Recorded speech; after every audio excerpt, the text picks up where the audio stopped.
In today's video, I will walk you through how to create new folders in Outlook. Please like and subscribe if this video helps you. On this screen, your email content is in the center, and your folder list is located on the left-hand side. Focus on the left panel where all your folders are displayed. This is where your inbox, sent items, and any existing folders are organized.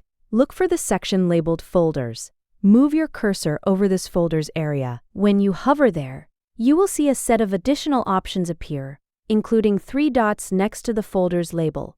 Click those 3 dots to open a menu with more actions. From that menu, select Create New Folder. This option allows you to add a custom folder to help organize your emails based on your preference or purpose. After selecting it, a text field will appear. Click into that field and type the name of your new folder. Choose a clear and simple name that reflects what you plan to store inside, so it is easy to find later when you are managing your emails. Once the name is entered, confirm it. The folder will be created immediately and will show up in the folder list on the left side along with your other mail folders.